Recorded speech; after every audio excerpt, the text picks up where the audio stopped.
Hello दोस्तों, अगर आप हरियाणा के अंदर किसी भी प्रकार से कच्चे कर्मचारी हो, ठेकेदारी प्रथा पर, अडोब पर, डीसी रेट, पार्ट टाइम या किसी भी आउटसोर्सिंग पॉलिसी पार्ट 1 पार्ट 2 या कौशल रोजगार निगम में लगे हुए हो, तो सुबह सुबह हरियाणा सरकार का एक बेहतरीन धमाका। जी हां दोस्तों, अब हरियाणा सरकार ने एक HRMS 2.0 एक्ट शुरू कर दिया है, जिसके अंदर किसी भी प्रकार से कोई भी कच्चे कर्मचारी है, उन सभी को ये 24 अलग अलग बेनिफिट सुविधाएं धमाके मिलने वाले हैं। वो कौन कौन सी फायदे हैं, कौन कौन से आप कर्मचारी हैं, सभी पे लागू रहेगा। 2025 आज है 4/1/2025।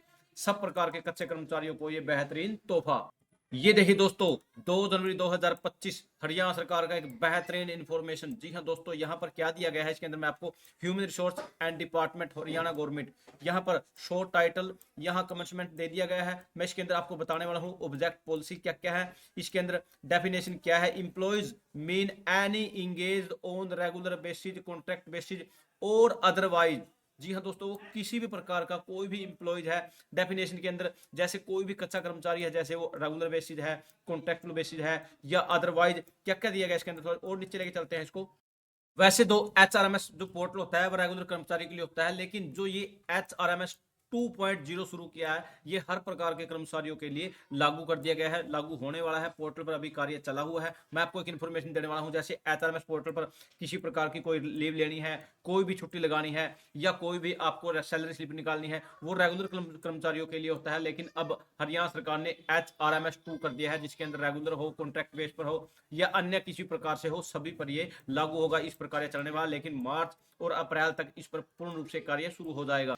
इसके अंदर वैसे क्या दिया गया है, यहां पर देख लेते हैं। ऑब्जेक्ट ऑफ द पॉलिसी, यहां पर क्या दिया गया, to systematically manage the process of creation the alteration posting sanction for any department organization as whole various function office under department organization. लेकिन सेकंड में क्या दिया गया इसके अंदर, यहाँ पर प्लेसमेंट दी गई है, ट्रांसफर दी गई है, पोस्टिंग दी गई है। ऑफिशियल गवर्नमेंट हरियाणा या बोथ रेगुलर यहाँ recruited as well as contractual employed required in public interest from time to time. इसके अंदर और क्या क्या दिखा गया, जैसे HRMS 2 मींस IT इनेबल, ये ऑनलाइन प्रोसेस रहेगा, प्लेटफॉर्म रहेगा, इंक्लूडिंग वेरियस मॉडल्स विच में be incorporated in portal, time to time रहेगा ये।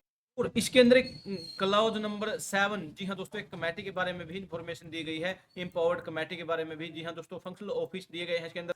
लेकिन आपके मन में अनेकों क्वेश्चन है, सर इसके अंदर कौन कौन से डिपार्टमेंट आएंगे। यहाँ पर क्या दिया गया है, ऑर्गेनाइजेशन, जैसे ऑर्गेनाइजेशन कौन कौन सी है, मींस ऑल बोर्ड है, कॉर्पोरेशन है, स्टेटरी है, बॉडीज है, पब्लिक इंटरप्राइजेज है, उसके बाद यूनिवर्सिटीज है अंडर द हरियाणा कंट्रोल। जी हाँ दोस्तों, जो हरियाणा कंट्रोल में जितनी भी आती हैं, ये सभी की सभी जितने भी इसके कर्मचारी हैं वो इसके लिए एलिजिबल रहेंगे, जिनका HRMS 2 पोर्टल है, जिनका सभी का सभी डाटा, वो सैलरी स्टेटमेंट हो या लीव लेनी हो, वो किसी प्रकार का सारा डाटा ऑनलाइन यहाँ पर लगा दी जाएगा। यहाँ पर एप्लीकेबल ऑफ पॉलिसी में क्या दिया गया है, all Haryana government employees working in various department organisation under Haryana government working on regular और on contract basis and otherwise.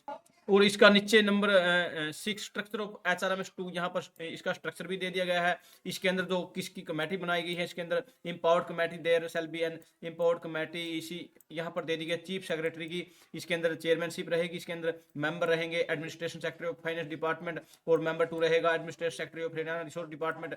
और यहाँ director general, directorate human resource department, member secretary, ये सभी के सभी दे दिए गए हैं। उसके बाद यहाँ क्या क्या दिया गया है, यहाँ पर एक और दिया गया है, यहाँ पर प्लेटफॉर्म मैनेजमेंट, जैसे प्लेसमेंट ट्रांसफर है, कहीं पोस्टिंग करानी है या other terms condition service employ department, यहाँ इनकी सर्विस आईडी बनेगी, सभी की एम्प्लॉय आईडी बनेगी बिल्कुल। यहाँ डिपार्टमेंट ऑर्गेनाइजेशन, यहाँ पर ये देखो दोस्तों, HRMS are enlisted to annexure 1 भी इसके साथ दिया गया है, मैं वो भी आपको दिखाने वाला हूँ। इसके अंदर लाखों कर्मचारी हैं, धीरे धीरे इन सभी का डाटा इस पर शुरू कर दिया जाएगा। सभी अलग अलग डिपार्टमेंटों के पास इनके लेटर भेज दिए जाएंगे फटाफट से, भाई इन जितने भी कर्मचारी आपके पास लगे हुए हैं, रेगुलर बेस है एम्प्लॉय या फिर कॉन्ट्रैक्ट बेस पर है या किसी भी प्रकार से अन्य डीसी रेट पर है, आउटसोर्सिंग पॉलिसी है या कच्चे कर्मचारी है, वो सभी के सभी जो भी सरकारी डिपार्टमेंट जो हरियाणा सरकार के कंट्रोल में आते हैं, सभी डिपार्टमेंटों में धीरे धीरे इस प्रकार शुरू हो जाएगा जैसे ही प्रोसेस रहेगा। लेकिन पहले तो हरियाणा सरकार ने सभी के पास लेटर भेजे, जैसे हार्टोन वाले हैं, अन्य हैं, भाई कौशल रोजगार निगम में आप आ जाइए। लेकिन सब जब तो मना कर रहे थे, क्योंकि वो समझ रहे थे कि हरियाणा कौशल रोजगार निगम में 30,000 से ऊपर सैलरी नहीं है। लेकिन कहीं ना कहीं अब सभी जितने भी हार्टोन वाले हैं, कच्चे कर्मचारी हैं, वो अब ये मांग कर रहे हैं कि हमें हरियाणा कौशल रोजगार निगम के माध्यम ही लगा दी थी, क्योंकि अब 58 साल तक की सिक्योरिटी सर्विस एक्ट के तहत सभी की जॉब सुरक्षा दे दी गई है। बाकी और भी जितने जैसे अथॉरिटी शैल बी रिस्पॉन्सिबल रहेगा इसके उसके बाद यहाँ पर host HRMS to by difference department organisation, यहाँ सभी की सभी डिटेलें आप दे सकती हैं। स्क्रीनशॉट के माध्यम से भी आप ले सकते हो। नीचे creation of hosting IT personal यहाँ दे दिया गया है। रिसोर्स डिपार्टमेंट यहाँ रिमूवल डिफिकल्टीज दे दी गई है यहाँ इसके अंदर HRD के माध्यम से। यहाँ पर ये 1 जनवरी 2025 को विवेक जोशी जो chief secretary government of Haryana के हैं उसके सिग्नेचर वगैरह हो चुके थे और लेटर जारी हो चुका था। और इसके अंदर जो 24 आपको अलग अलग बेनिफिट होने वाले वह कौन कौन से हरियाणा गवर्नमेंट गजट एक्ट यहाँ एक्स्ट्रा जनवरी 2025 यहाँ दे दिया गया है। यहाँ पर क्या दिया गया है, एनुअल कंडीशनल रिपोर्ट रहेगी, एश्योरेंस कैरियर प्रोग्रेसिंग रहेगी, सर्विस बुक बनेगी, आपकी डेपुटेशन रहेगा, डिसिप्लिन मॉड्यूल रहेगा, लीव मैनेजमेंट रहेगा, लोन एडवांस भी रहेगा, मेडिकल बिल भी रहेगा, मंथली परफॉर्मेंस भी रहेगी, ऑनलाइन ट्रांसफर पॉलिसी भी रहेगी, पे एक्ट फिक्सेशन भी रहेगा, प्राइवेट फॉर्जन भी रहेगा, यहाँ प्रोफाइल मैनेजमेंट प्रमोशन भी रहेगी, प्रॉपर्टी रिटर्न डिटेल वगैरह, री एम्प्लॉयमेंट भी रहेगा, रेजिग्नेशन भी रहेगा, सैलरी क्रिएशन वगैरह।